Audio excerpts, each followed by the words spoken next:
sa kamatayan. Alleluia, Alleluia.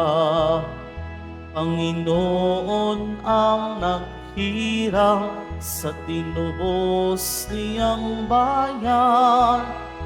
Nagpupuring mga hinirang, masayang nagdiriwang.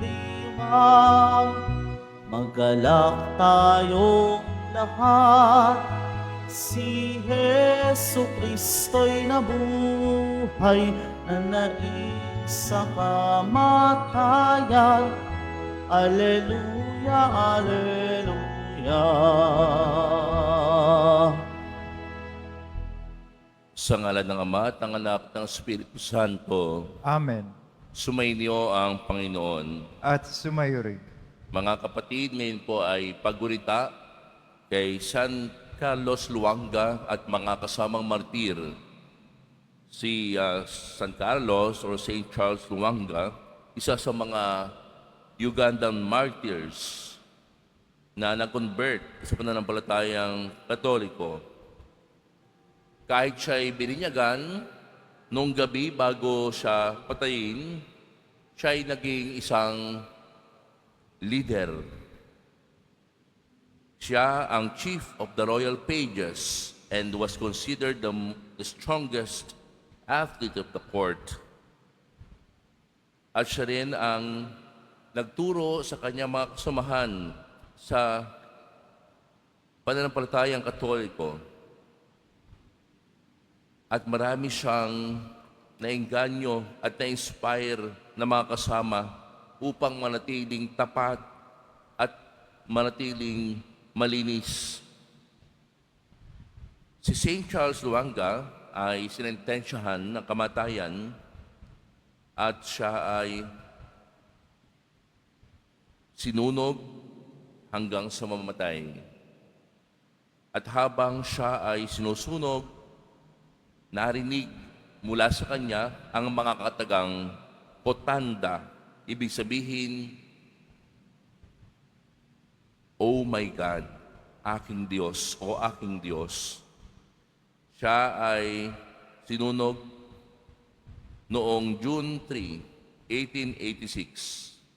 At siya ay canonized bilang santo ni Pope Paul VI.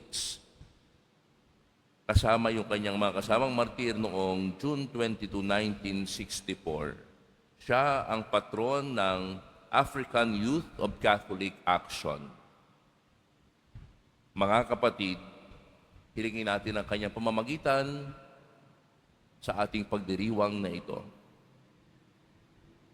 Mga kapatid, tinipon tayo bilang kalib ng angkan ng Diyos, kaya dumulog tayo sa mawaing Panginoong nagpapatawad ng lubos.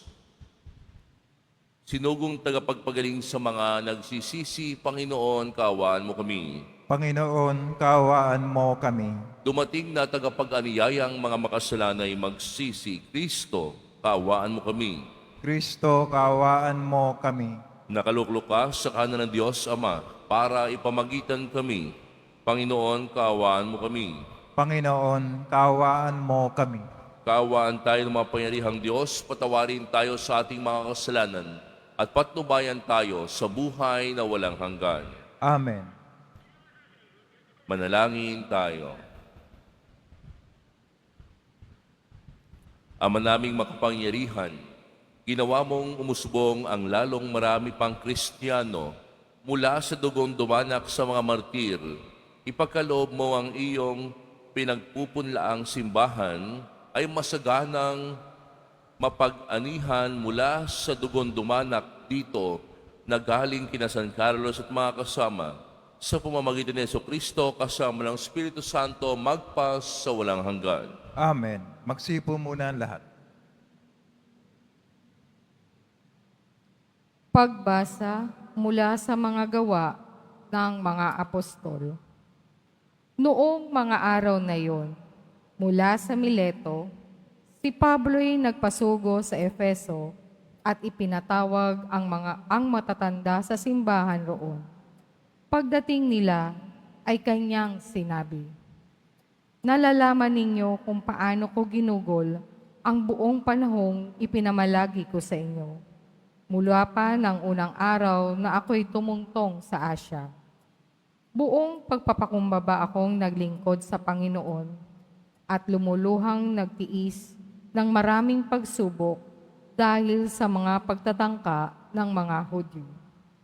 Hindi ako nangiming magsabi sa inyo ng anumang ikabubuti ninyo sa aking pagtuturo at pangangaral sa inyo, maging sa hayagan at sa bahay-bahay. Ipinangaral ko na maging mabuti ang mga Hudyo at ang mga Grego na dapat nilang talikdan ang kanilang kasalanan at manumbalik sa Diyos at nanalig sa ating Panginoong Hesukristo. Ngayon, sa utos ng Espiritu, ako'y pupunta sa Jerusalem at hindi ko alam kung ano ang mangyayari sa akin doon. Ito lamang ang aking alam. Sa bawat bayang dinalaw ko, ipinahayag sa akin ng Espiritu Santo na ang naghihintay sa akin dooy pagkabilanggo at kapighatian. Subalit walang halaga sa akin ang aking buhay. Maganap ko lamang ang aking tungkulin at matapos ang gawaing ibinigay sa akin ng Panginoong Hesus, ang pagpapahayag ng mabuting balita tungkol sa kagandahang loob ng Diyos. Nakisalamuha ako sa inyo, samantalang nangangaral ako tungkol sa paghahari ng Diyos. Ngayon, alam kong hindi ninyo makikita muli. Kaya't sa araw na ito'y sinasabi ko, hindi ako mananagot kung mapapahamak ang sinuman sa inyo, sapagkat ipinahayag ko ang lahat ng nilalayo ng Diyos para sa inyo. Wala akong inilingid anuman. Ang salita ng Diyos. Salamat sa Diyos. Tanang mga kaharian, ang poong Diyos ay awitan. Tanang mga kaharian, ang poong Diyos ay awitan. Dahil sa iyo, yaong ulay masagana ay pumatak. Lupain mong natuyot na nanariwa at umunlad. Doon mo pinatira yaong mga lingkod. Ang mahirap nilang buhay sa biyaya ay pinuspos. Tanang mga kaharian, ang poong Diyos ay awitan. Purihin ng Panginoon ang Diyos nating nagliligtas at may dala araw-araw ng pansin ng nating hawak. Ang ating Diyos ay isang Diyos na ang gawa ay maligtas. Ang Diyos ang Panginoon, Panginoon nating lahat. Sa bingit ng kamatayan, hinango tayong agad. Tanang mga kaharian, ang poong Diyos ay awitan. Tumayo na po ang lahat.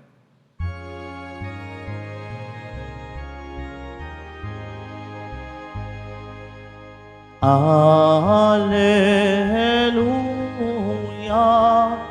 Alleluia, Alleluia, Alleluia.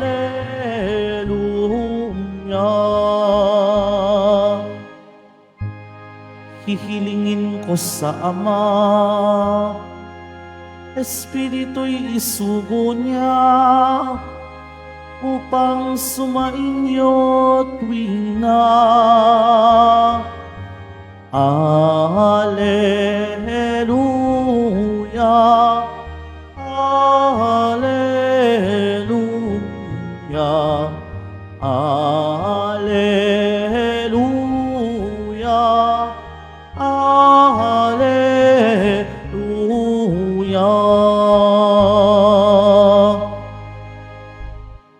Sumainyo ang Panginoon. At sumayo rin. Ang mabuting balita ng Panginoon ayon kay San Juan. Papuri sa iyo, Panginoon.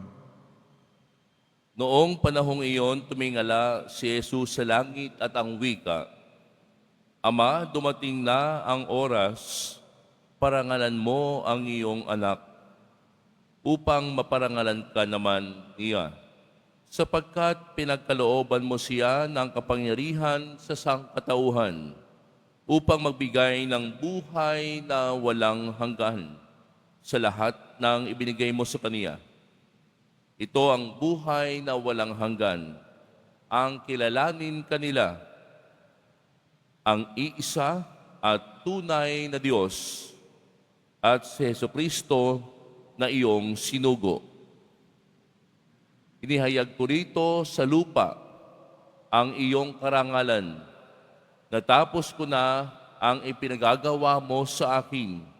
Kaya Ama, ipagkaloob mo sa akin ngayon ang karangalang taglay ko sa piling mo bago pa likhain ang sanlibutan. Ipinakilala kita sa mga taong ibinigay mo sa akin mula sa sanlibutan. Sila'y iyo.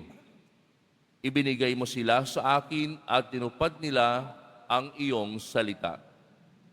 Ngayoy alam na nilang mula sa iyo ang lahat ng ibinigay mo sa akin, sapagkat itinuro ko sa kanila ang lahat ng aking nabatid sa iyo at tinanggap naman nila. Natitiyak nilang ako'y galing sa iyo at naniniwala silang ikaw nga ang nagsugo sa akin. Idinadalangin ko sila, hindi ang sanlibutan, kundi ang lahat ng ibinigay mo sa akin, sapagkat sila'y iyo. Ang lahat ng akin ay iyo, at ang lahat ng iyo ay akin. At pararangalan ako sa pamamagitan nila. At ngayon ako'y pupunta na sa iyo. Aalis na ako sa sanlibutan, ngunit nasa sanlibutan pa sila. Ang mabuting balita ng Panginoon.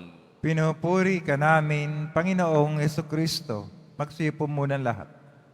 Isang mapagpalang umaga po sa inyong lahat na naririto ngayon sa ating Basilica Minor at Mamasang Dambana ni Jesus Nazareno. At gayon din sa lahat ng mga sumusubaybay sa atin online sa iba't ibang bahagi ng mundo. Nawawa po sa inyong paglalakbay, sa inyong pagsubaybay.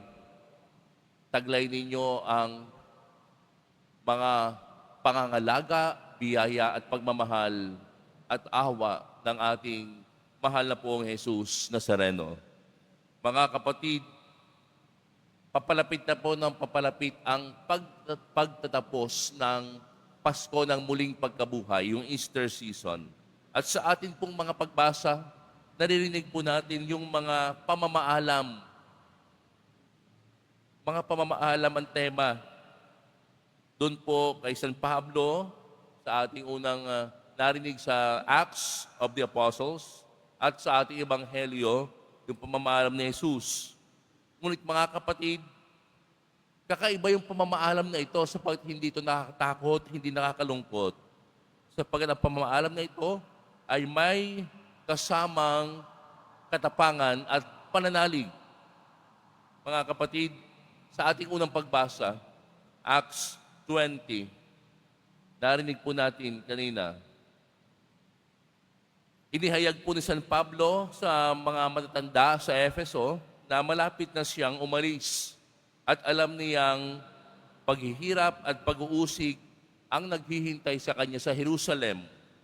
Ngunit hindi siya natitinag. Sabi niya sa Gawa 20:24, wala sa akin ang halaga ng aking buhay kung hindi ko matatapos ang aking takbuhin at ang misyon na tinanggap ko mula sa Panginoon.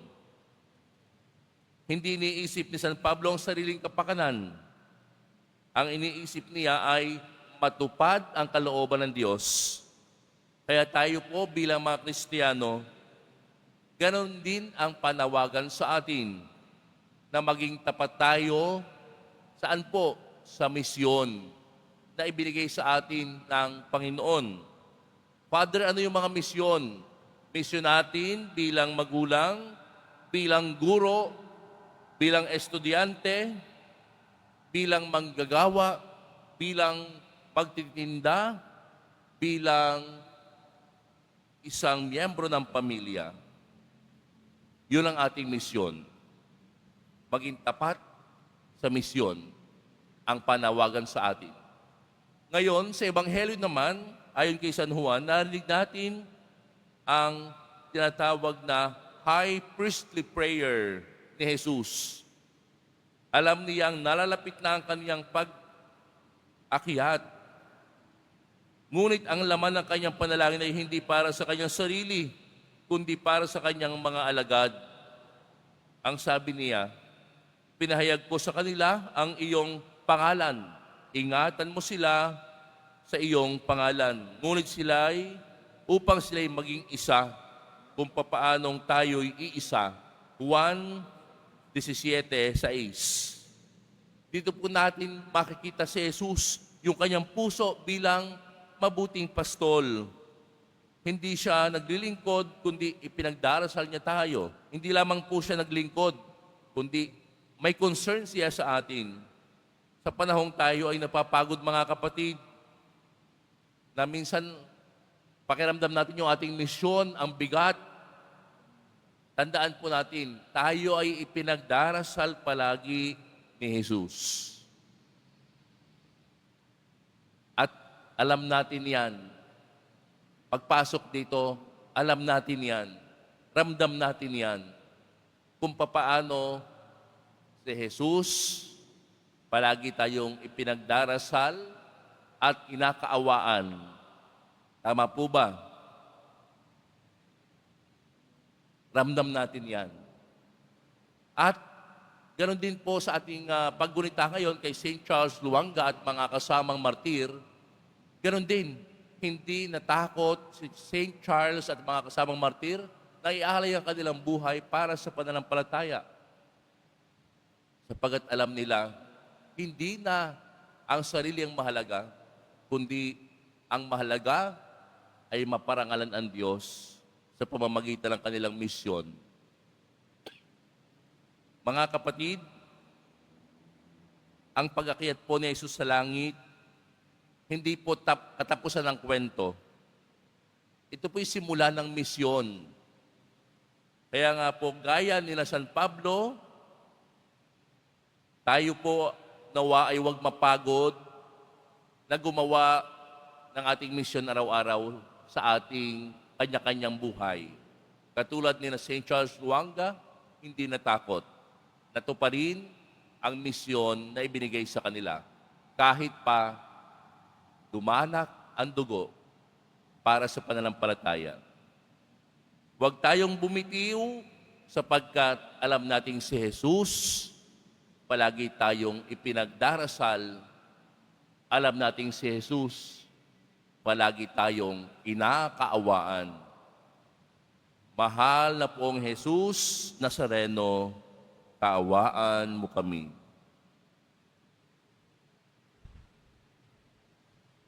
Tumayo na po ang lahat.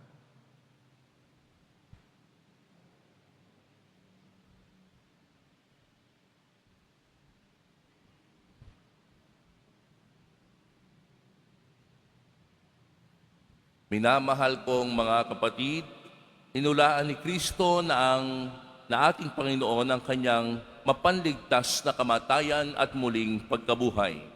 Sa pamamagitan niya, ang nagdurusang lingkod, ilapit natin ang ating mga kahilingan sa Ama at ating sabihin, Ama, magningning nawa sa amin ang iyong kaluwalhatian. Ama, magningning nawa sa amin ang iyong kaluwalhatian. Ang mga pinuno ng simbahan, naway ipakita sa atin ang isang malinaw na larawan ng matiyagang pagtitiis sa gitna ng kaguluhan ng ating panahon. Manalangin tayo. Ama, magningning nawa sa amin ang iyong kaluwalhatian. Ang mga bansa, naway makilala ang nag-iisang tunay na Diyos at si Hesukristo na kanyang isinugo. Manalangin tayo. Ama, magningning nawa sa amin ang iyong kaluwalhatian. Tayo naway magsikap at manalangin para sa pagkakaisa ng lahat ng naniniwala kay Kristo, manalangin tayo. Ama, magningning nawa sa amin ang iyong kaluwalhatian. Ang mga may sakit, naway iugnay ang kanilang mga paghihirap sa pagpapakasakit ni Kristo sa krus, manalangin tayo. Ama, magningning nawa sa amin ang iyong kaluwalhatian. Ang mga naunang lumisan sa buhay na ito, naway makatanggap ng walang hanggang gantimpalang ipinangako sa kanila, manalangin tayo. Ama, magningning nawa sa amin ang iyong kaluwalhatian.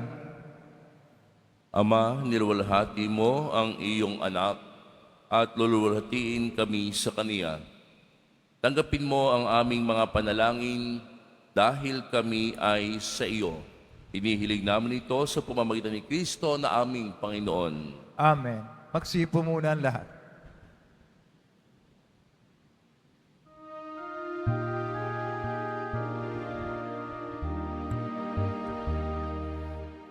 Alleluia,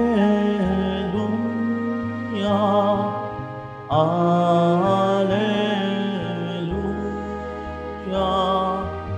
Alleluia,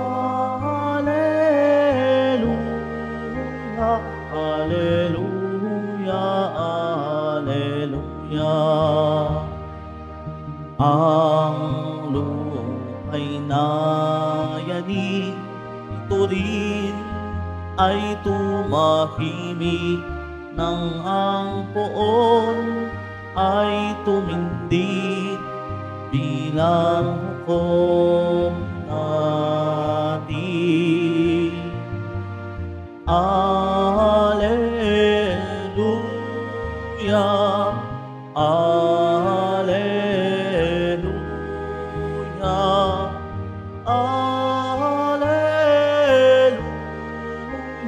Alleluia, Alleluia.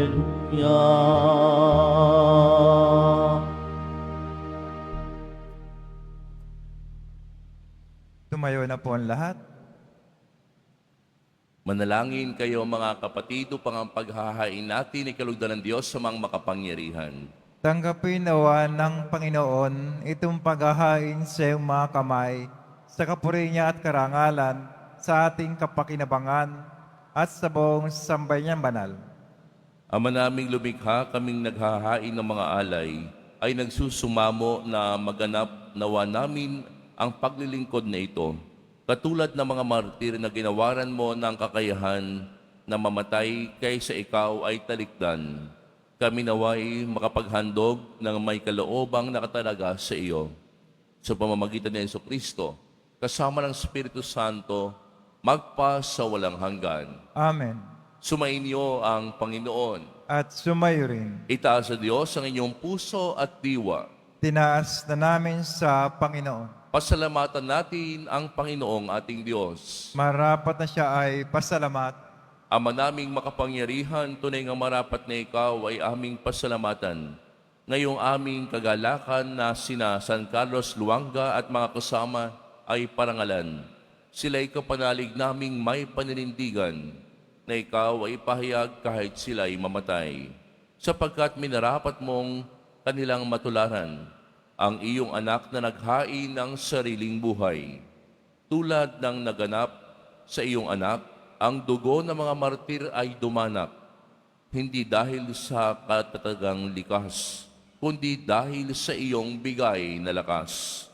Kaya kaysa ng mga anghel na nagsisiawit ng papuri sa iyo ng walang humpay sa kalangitan, kami nagbubunyi sa iyong kadakilaan.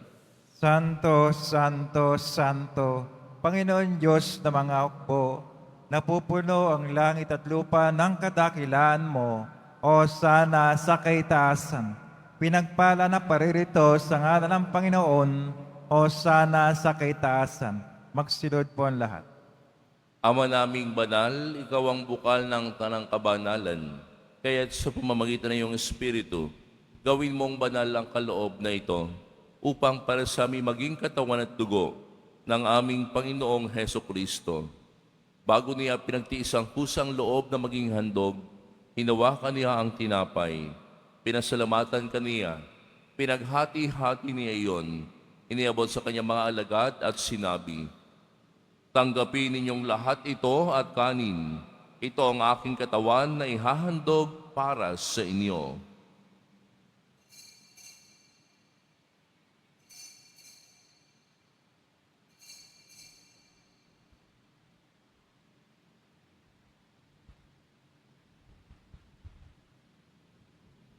Gayun din naman nung matapos ang hapunan, hinawakan niya ang kalis, muli kaniyang pinasalamatan. Iniabot niya ang kalis sa kanyang mga alagad at sinabi, "Tanggapin ninyong lahat ito at inumin. Ito ang kalis ng aking dugo, ng bago at walang hanggang tipan. Ang aking dugo na ibubuhos para sa inyo at para sa lahat, sa pagpapatawad ng mga kasalanan. Gawin ninyo ito sa pag-alala sa akin."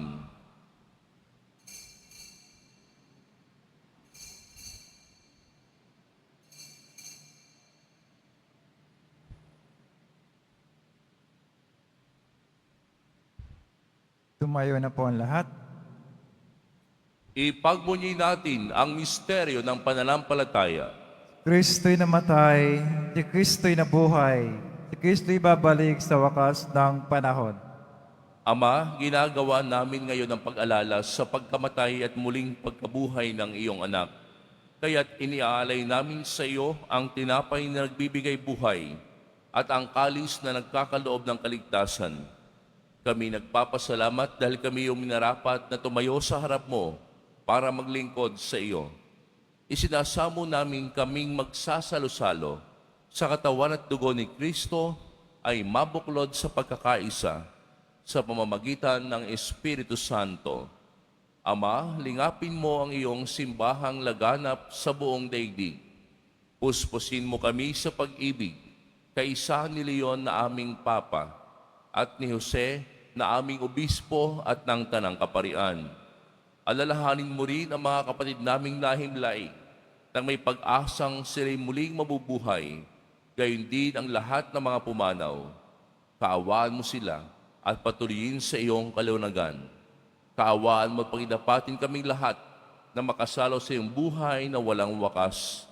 Kaisa ng mahal na Birheng Maria na Ina ng Diyos, ng kabiyak ng puso niyang si San Jose, kaisa ng mga apostol, ni San Carlos Luanga at mga kasamang martir, at ng lahat ng mga banal na namuhay dito sa daigdig ng kalugod-lugod sa iyo, may pagdiwang nawa namin ang pagpupuri sa ikararangal mo sa pamamagitan ng iyong anak na aming Panginoong Heso Kristo.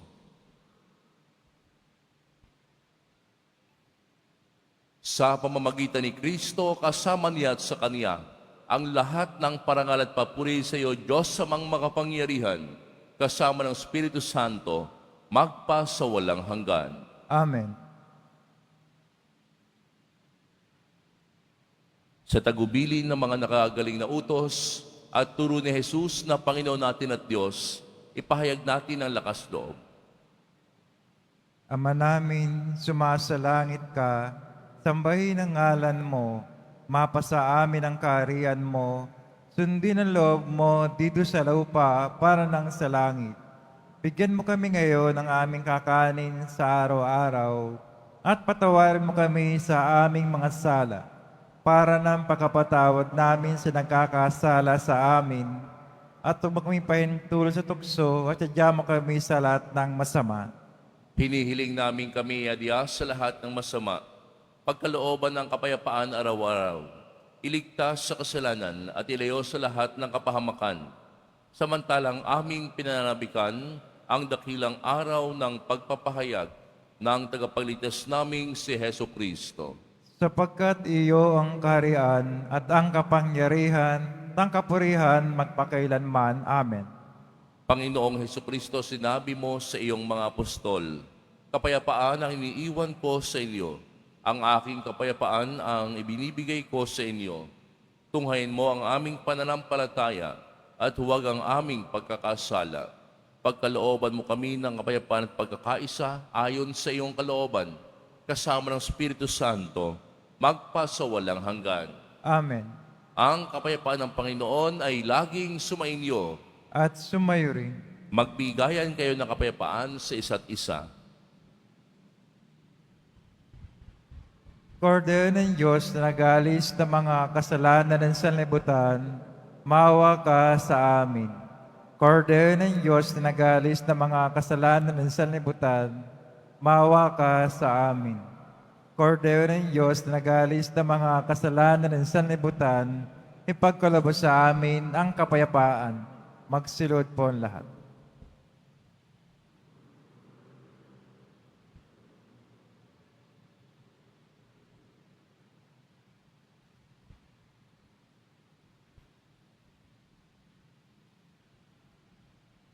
Ito ang kordero ng Diyos. Ito ang nag-aalis ng kasalanan ng sanlibutan. Mapalad ang mga inaanyahan sa kanyang piging. Panginoon, hindi ako karapat-dapat na magpatuloy sa iyo, ngunit sa isang salita mo lamang ay gagaling na ako.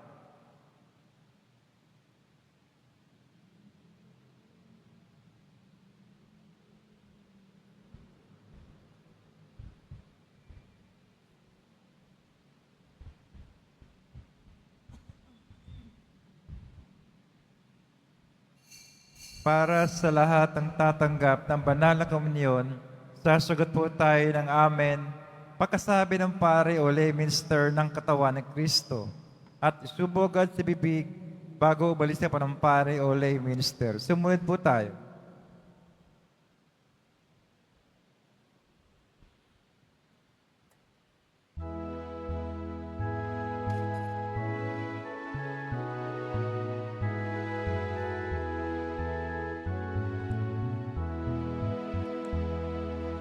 Si Jesus Nazareno, Alleluia. Makalangit na sugo, Alleluia. Ay naglingkod na tunay,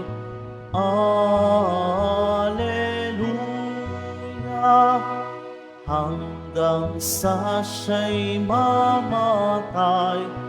Alleluia.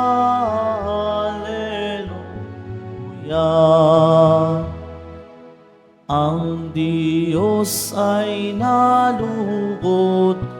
Alleluia. Sa kanyang abang lingkod. Alleluia. Si Jesus Nazareno, Alleluia. Hari ng buong mundo, Alleluia.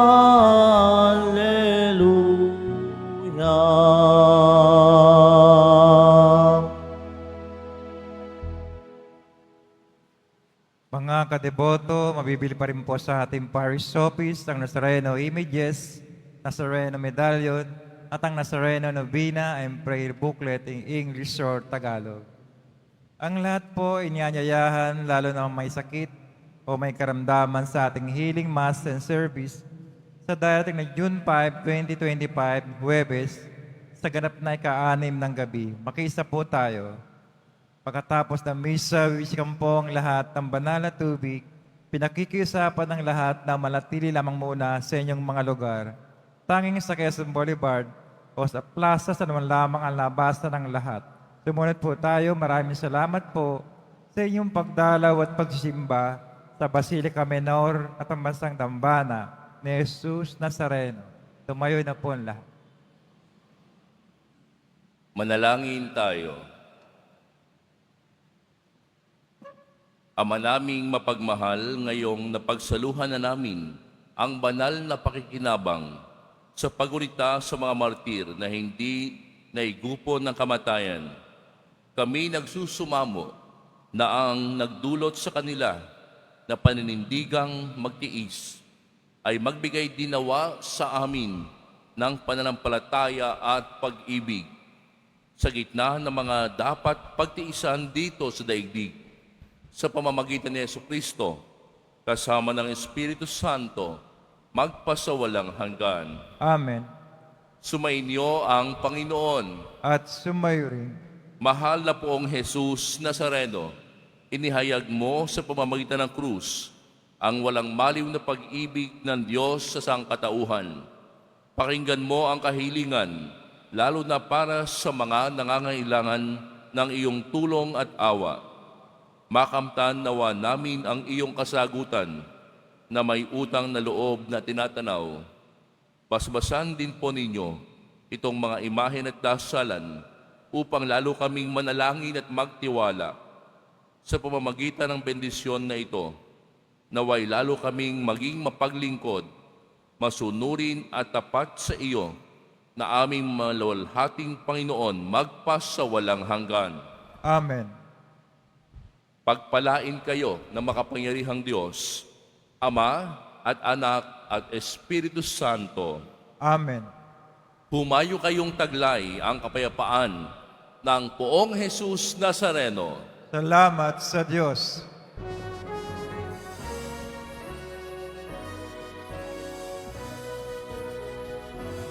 Nuestro Padre Jesus Nazareno, sinasamba ka namin, pinipintuho ka namin, aral mo ang aming buhay at kaligtasan. Nuestro Padre Jesus Nazareno, iligtas mo kami sa kasalanan. Ang krus mong kinamatayan ay sagisag ng aming kaligtasan. Nuestro Padre Jesus Nazareno, inarangal ka namin. Nuestro Padre Jesus Nazareno, niluluwalhati ka namin. Nuestro Padre Jesus Nazareno, dinarangal ka namin. Nuestro Padre Jesus Nazareno, niluluwalhati ka namin.